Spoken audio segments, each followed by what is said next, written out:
Mungkar ya? Masjid ya. Jarimu mungkar. Dia minta dalilnya mana? Enggak, jarimu mungkar. Mungkar ini kemungkaran. Nah, mungkar ya. Musik nang masjid mungkar ya jarimu ya. Enggak ada musik di dalam masjid itu, enggak ada. Loh, nah jarimu mungkar ya musik. Ini yang ini loh, yang ini loh ya. Mungkar demi Allah, mungkar. Wih, Geng geng.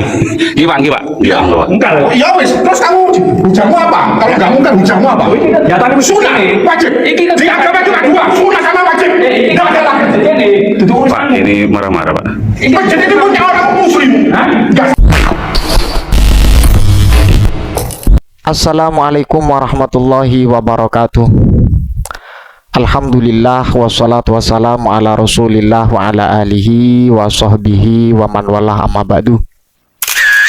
Sahabat yang dimuliakan Allah subhanahu wa ta'ala, pada kesempatan kali ini saya akan memberikan tanggapan terhadap Ustadz yang dikenal dengan faham salafi wahabi, yang mana persoalan ini sangat tersebar di media sosial terkait dengan sikap dan statementnya mengenai atau persoalan menabuh rebana di dalam masjid, bahwa ustadz tersebut yang dikenal dengan manhaj salaf katanya, tapi backgroundnya adalah wahabi, menyatakan bahwa hal itu merupakan sebuah kemungkaran. Otomatis ketika bersifat kemungkaran maka hendaknya untuk ditinggalkan atau dikatakan bid'ah, tidak ada dalilnya. Ada Mungkar ya? dalam masjid ya. Jarimu mungkar. Dia minta dalilnya mana? Enggak, jarimu mungkar. Mungkar ini kemungkaran. Nah, mungkar ya. Musik nang masjid mungkar ya jarimu ya. Enggak ada musik di dalam masjid itu, enggak ada. Loh, nah jarimu mungkar ya musik. Ini yang ini loh, yang ini loh ya. Mungkar demi Allah, mungkar. Wih, Geng geng. Ini Pak, ini Pak. Ya Allah. mungkar ya. Ya wes, terus kamu hujahmu apa? Kalau enggak mungkar, hujahmu apa? Ya tadi Sunnah, wajib. Iki kan Di agama cuma dua, sunnah sama wajib. Enggak ada lagi. Ini duduk Pak, ini marah-marah Pak. Masjid itu punya orang muslim. Hah? Enggak saya. Tidak panjang lebar, ada satu hadis yang dijelaskan oleh para ulama, dan hadis tersebut memang tidak asing sekali, yang berkaitan dengan persoalan i'lanun nikah dan kemudian dorbud dufuf ya, yang mana hadis tersebut riwayat dari Sayyidah Aisyah, a'linu hadzan nikaha waf'aluhu fil masajid wadribu alaihi bidufi, bahwa tampakkanlah pernikahan dan kemudian laksanakannya di dalam masjid, dan kemudian tabuhlah rebana tersebut. Hadis ini, mohon maaf sebelum saya menjelaskan, tidak menafikan perbedaan antara para ulama ketika menanggapi dorbud dufuf ya di dalam masjid.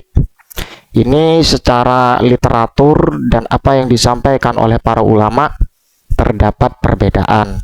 Bisa Anda cek sendiri. Mengapa saya mengungkap persoalan ini? Karena untuk menepis klaim-klaim bahwa hal itu merupakan kebenaran secara mutlak.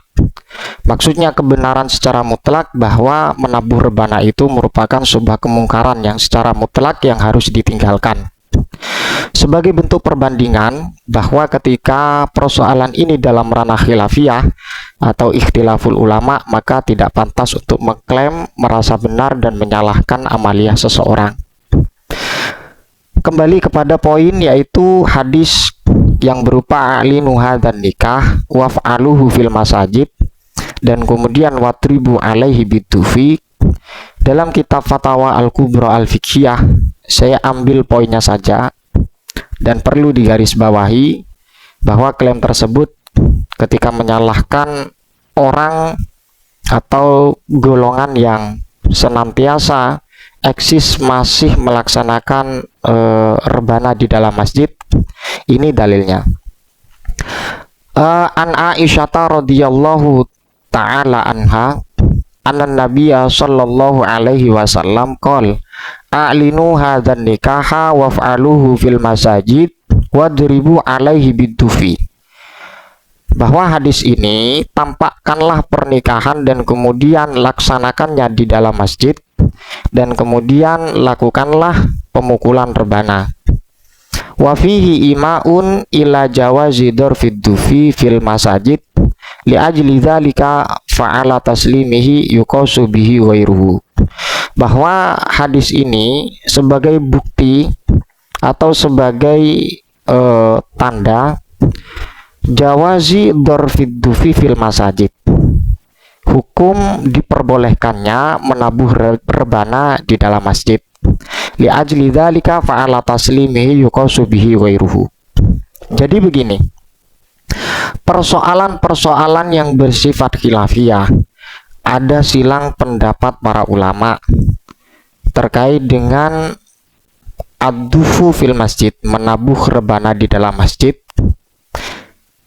Kalau kita secara fair dan kemudian kita adil di dalam menyikapi, ketika ada statement atau pernyataan bahwa menabuh rebana di dalam masjid itu merupakan sebuah kemungkaran, maka pastinya orang tersebut sudah berani menentang pendapat para ulama yang mana keilmuannya tidak diragukan lagi.